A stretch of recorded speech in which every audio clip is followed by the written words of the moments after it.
মেমারি 2 নম্বর ব্লকে নতুন এসআইআর তালিকা ঘিরে ক্ষোভ, নামবাদ পড়ায় ডিএম অফিসে অভিযোগ। নতুন এসআইআর তালিকায় নামবাদ পড়াকে কেন্দ্র করে ক্ষোভ বাড়ছে পূর্ব বর্ধমান জেলার মেমারি 2 নম্বর ব্লকের বিজুর 1 নম্বর গ্রাম পঞ্চায়েত এলাকায়। স্থানীয় বাসিন্দাদের অভিযোগ, তারা নির্ধারিত সময় মেনে এসআইআর এর ফর্ম পূরণ করে বিএলওর কাছে জমা দিয়েছিলেন। পরবর্তীতে হিয়ারিং এর ডাক এলে সেখানে উপস্থিত হয়ে প্রয়োজনীয় সমস্ত নথিপত্র জমা দেন। তবুও চূড়ান্ত তালিকা প্রকাশের পর দেখা যায় বহু মানুষের নাম বাদ পড়েছে।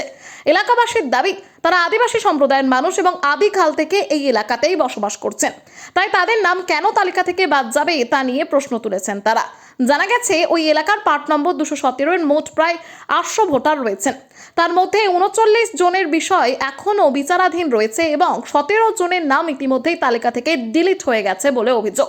এলাকাবাসীরা জানান, নতুন এসআইআর তালিকায় তাদের নাম পুনরায় অন্তর্ভুক্ত করার দাবিতে শেষ পর্যন্ত তারা পূর্ব বর্ধমান জেলা শাসকের দপ্তরে ফর্ম জমা দিয়েছেন। যাদের নাম বাদ পড়েছে তারা বলছেন, আমাদের পূর্বপুরুষের ভোটার লিস্টে নাম থাকা সত্ত্বেও কেন যে আমাদের নাম বাদ পড়লো তা আমরা বুঝে উঠতে পারছি না। ডিএম অফিসের পক্ষ থেকে তাদের আশ্বাস দেওয়া হয়েছে যে বিষয়টি খতিয়ে দেখে প্রয়োজনীয় পদক্ষেপ নেওয়ার চেষ্টা করা হচ্ছে। পঞ্চায়েত সমিতির সহ সভাপতি, সাধারণ মানুষ এবং যাদের নাম বাদ পড়েছে ওনারা কি বলছেন তা আমরা শুনব। কমল বরার রিপোর্ট, সুন্দর বাংলা নিউজ। ঘটনাটা ঘটেছে বলতে আমাদের এসআইয়ের নাম এসেছিল, আমরা ফর্ম সব কিছু বিয়ালার হাত দিয়ে জমা দিয়েছিলাম। জমা দেওয়ার পর আমাদের হিয়ারিংয়ে ডেকেছিল। ডাকার পর কোথায় হিয়ারিংয়ে ডেকেছিল? আমাদের হিয়ারিংয়ে ডেকেছিল পাড়াটি বিডিও অফিসে। আপনার কি সব যা নিয়ম ইয়ে ছিল জমা দিয়েছেন, পেপার সব কিছু জমা দিয়েছি। তারপর আমাদের ভোটার লিস্টে নাম এলো ডিলিট। আপনার স্ত্রীর কি নাম? স্ত্রীর নাম হচ্ছে চুমকি খান। আর আপনার নাম? আমার নাম বলু খান। সব স্ত্রীর সব ডকুমেন্টস জমা দিয়েছিলেন? সব কিছু দিয়েছি। ঘটনাটা ঘটেছিল, আমাদের যে এসআইআর ফর্মটা বেরিয়েছিল, এসআইআর ফর্মটা ফিল আপ করেছিলাম, জমা দিয়েছিলাম আমাদের বিডিও অফিসে, বিএলওর হাত দিয়ে আমাদেরকে হিয়ারিংয়ে ডেকেছিল। কোন হিয়ারিং, কোথায় ডেকেছিল? আমাদের ডেকেছিল মেমারি 2 পাহাড়ি বলো। কোন পঞ্চায়েত? আমাদের বিজুর 1। হ্যাঁ, দিয়ে তারপর যে যত যা ডকুমেন্টস ছিল আমাদের সব জমা দিয়েছিলাম, তাতেও দেখি যে ভোটার লিস্টের নাম ডিলিট এসছে। যাই হোক, আমরা তো প্রথমত খেয়ে গেছি, কী করবো না করবো। যাই হোক, আমরা গতকালকে বর্ধমান ডিএম অফিসে গিয়েছিলাম, যথারীতি আমাদের যা ডকুমেন্টস ছিল সব জমা দিয়ে এসছে। জানি না আমাদের ভোটার লিস্টে নাম উঠবে কি জানি না। আমরা চাইছি ভোট কমিশনার গণেশ কুমার স্যারকে বলছি যাতে আমাদের ভোটার লিস্টে নাম যেন উঠুক। যে ও বিএলওর অফিস থেকে আমাদেরকে হিয়ারিং ডাকা হয়, সেখানে আমাদের হিয়ারিংয়ে উপস্থিত ছিলাম। দিয়ে সেখানে ম্যাডামের কাছে গিয়ে আমরা সব ফর্মগুলো জমা দিয়ে দিয়েছি। কোন ম্যাডামের কাছে জমা দিয়েছেন?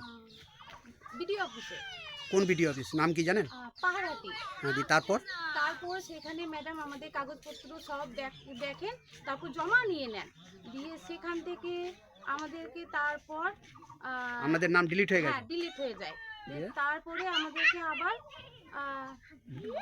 ডিএম অফিসে জমা দিয়েছেন? হ্যাঁ, ডিএম অফিসে জমা দিয়েছি গতকালকে। হ্যাঁ, এখন কি চাইছেন?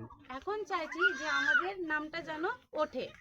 আমরা তো আদিবাসী সম্প্রদায়ের মানুষ, এবার আমাদের আগে বাবারা বসবাস করেছেন, এবার আমাদের যে নামটা উঠে গেছে তাহলে আমরা কি করব এখন? এবার আমরাই চাই যে যেন আমাদের নামটা যেন থাকে। এই যে যদি নাম না থাকে তাহলে তো আমাদের সরকারের কাছ থেকে তো অনেক কিছু থেকে বঞ্চিত হবে। হ্যাঁ, হয়েই যাব বঞ্চিত। তাহলে এই বিষয়টা নিয়ে কি বলছেন? আমরা চাইছি যেন হোক। আপনার বাড়ি কোথায়? ভান্ডুলে। এটা কোন ব্লক? এটা মেমারি 2 নম্বর ব্লক। আর পঞ্চায়েতের কি নাম? বিজুর। বিজুর কত নম্বর? 1 নম্বর। আপনার কি নাম? কাজল মান্ডি। আপনার বাবার বা স্বামীর কি নাম? আমার বাবার নাম বিকাশ মান্ডি, স্বামীর নাম শুভজিৎ কুমার মন্ডি। আপনাদের কি সকলের কি নাম বাদ গেছে? হ্যাঁ, সবার কারি। আরও বাকিরা আছে, ওরা সবাই মাঠে গেছে কাজ করতে, এখন তো আর এখানে উপস্থিত নেই। ডিএম অফিস থেকে কি জানালো আপনাকে? জানানো হয়েছে যে চেষ্টা করবে বলেছে, দেখছি, এখনো এটুকুই বলে দিয়েছে।